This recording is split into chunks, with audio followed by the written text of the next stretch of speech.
yang di kopi semuanya bukan kau kumpul di Kemang Pisan doang, semua mendunia, ya, mendunia tulang kita diaduk jadi satu, makanya Nabi Ibrahim nanya, apa beliau katakan dalam Al-Quran? Wa isqala Ibrahim, dan ingatlah tatkala Nabi Ibrahim bertanya kepada Allah, Robbi, bukan bertanya, minta, Robbi arini kaifa tuhil mauta. Al-Quran, Robbi arini kaifa tuhil mauta. Ingatlah tatkala Nabi Ibrahim berkata kepada Allah, Robbi, wahai Tuhanku, hari ini perlihatkanlah kepada aku kaifa tuhil mauta, bagaimana engkau menghidupkan tulang-tulang yang sudah hancur, dulu engkau hidupkan lagi. Subhanallah, ini pertanyaan Nabi Ibrahim luar biasa. Ini nggak bakal ngomong lagi, udah pertanyaan ini nggak ngomong lagi. Dan kita bisa dengar ucapan ini bagi orang yang mau baca firman Allah di ayat itu, dan andai kata ada orang yang menjelaskan seperti itu dalam tafsirnya. Begitu. Jadi Nabi Ibrahim minta diperlihatkan bagaimana caranya engkau menghidupkan tulang yang udah mati kayak begini, hidup kembali. Nah itu, ini masalah tauhid. Kita nggak percaya kafir, tapi Nabi Ibrahim luar biasa, nanya langsung kepada Allah, pengen minta diperlihatkan. Coba bayangin, mau dilihat gimana ya Allah cara engkau menghidupkan tulang yang udah mati hancur kayak begini bisa kembali lagi, dan nggak ada yang ketuker, jarinya, matanya, kali ada yang ketuker, ya. Matanya kata bambu, orang Afrika kagak, ya. Semuanya utuh, nggak ada yang ketuker. Subhanallah.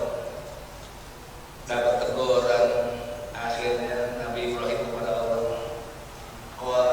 Allah berfirman, awal tu'min, apakah engkau beriman wahai Ibrahim? Subhanallah.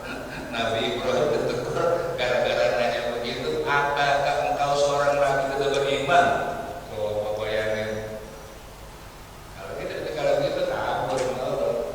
Nabi Ibrahim kagak. Bala, iya. Amantu wa alimtu. Jawabannya tafsir tuh. Bala, ya.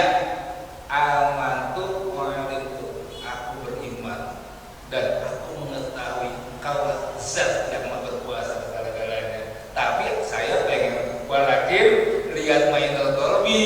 Pertanyaannya aku katakan kepada Engkau ya Allah untuk menenteramkan hati. Jadi pengen lihat kelompokan gitu Allah. Nabi Ibrahim melihatnya gimana caranya ya Allah menghidupkan, susah itu. Apa yang Nabi Ibrahim gimana aja kagak. Tetap Nabi Ibrahim jawab bagaimana caranya. Ini kan sangat luar biasa ini. Apa yang dikatakan oleh Nabi Allah? Bagus. Sekarang engkau praktekkan. Kalau kau pengen tahu, kau praktekkan dah. Engkau usahain. Bagus. Arba'ata minat toil pasuhunna ilaika summa ja'al ala kulli jabalin minhunna juz'an. Itu firman Allah kayak begitu.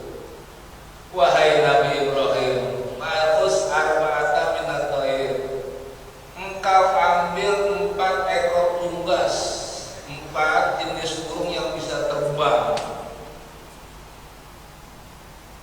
Ada burung merak, ada burung merpati, ada burung belibis, ada bebek, 4 itu. Khus arba'ata minat toil. Jadi satu tuh cacak jadi satu. Itu badannya dari leher diputusin, tek putus. Badannya kakinya dicakar jadi satu. Prakteknya sebelum itu perintah Allah itu. perintah Allah. Karena Nabi Ibrahim pengen tahu, udah dikerjain 4 burung itu dijadiin satu di atas patung yang besar. Pasuhuna semua ja'al ala kulli jabalin minhunna juz'an. Udah jadi satu baskom, engkau pecah bagi 4 lagi tuh. Satu baskom tadi 4 burung, isinya 4 burung.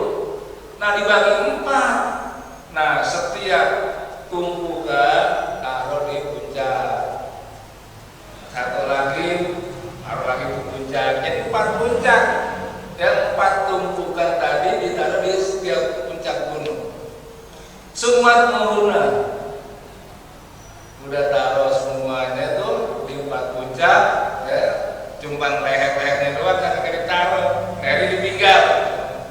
Sempat mengguna. Nabi Ibrahim diperintahkan oleh Allah, kemudian kau panggil, pegang, bala, burung merpati, ya Hamam, ini datanglah kepadaku. Wah langsung burung merpati, dan enggak ada satu burung yang tertukar sama burung merak, enggak ada.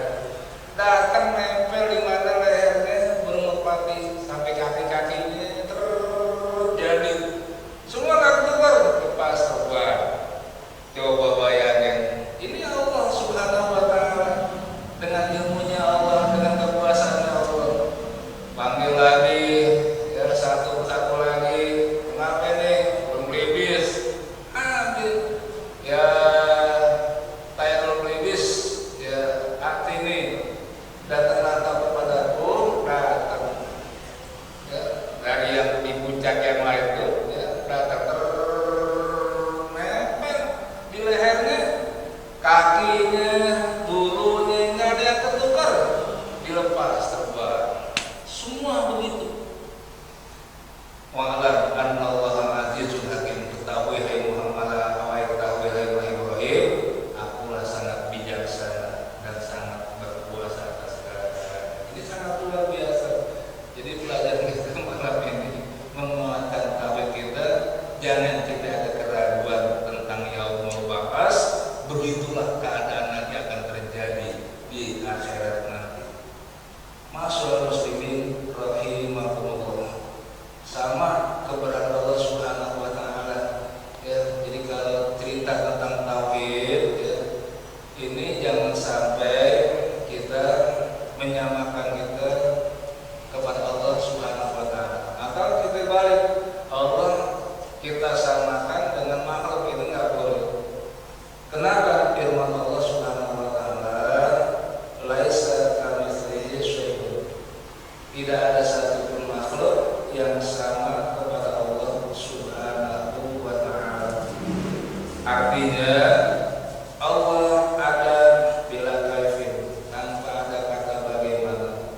Bagaimana adanya Pak Ustaz? Ya jangan, nggak boleh. Bagaimana zatnya Pak Ustaz? Jangan merenungkan zatnya kayak apa, nggak boleh.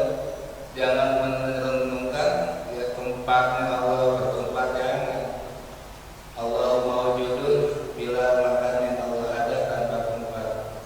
Nabi Muhammad suci, ya. Cuma sucinya ngerti, sucinya Rasulullah maksum dipelihara oleh Allah, gitu, daripada perbuatan dosa. Bukan maksum, bukan artinya Rasulullah suci daripada hal dosa kecil, bukan.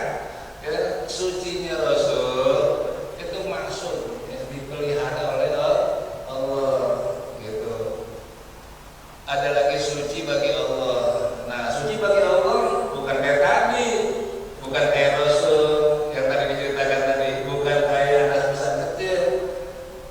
Kita mensucikan Allah, kita mensucikan Allah dengan bahasa Subhanallah, Subhanallah, Subhanallah, Maha Suci Allah, Maha Suci Allah, Maha Suci Allah.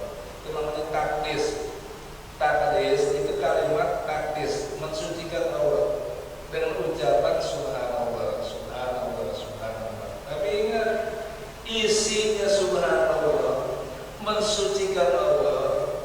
tidak ada dari diri kita untuk mensifati untuk mensifati Allah sama seperti makhluknya. Itu yang dimaksud.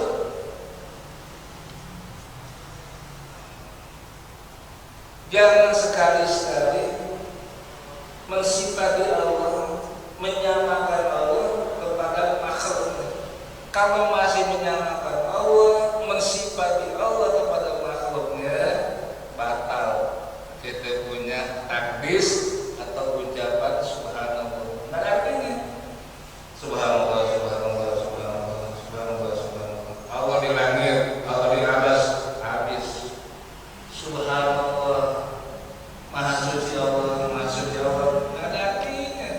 Masih menyamakan Allah kepada makhluk. Oh sahabat Ustaz, kalau bilang Allah di langit, langit itu makhluk. Kalau Allah butuh kepada makhluk sama kayak kita. Aras itu makhluk. Kalau Allah bertempat di aras, berarti Allah butuh kepada makhluknya sama kayak kita. Itu namanya mensifati Allah kepada makhluk. Itu nggak boleh yang dimaksud. Ya jangan, nggak boleh. Allah maha kaya, artinya layak tajuk ilal hawadis. Allah tidak butuh kepada makhluknya yang Allah ciptakan. Ini yang paling penting di dalam akidah seperti itu, yang insya Allah kita enak mengucapkan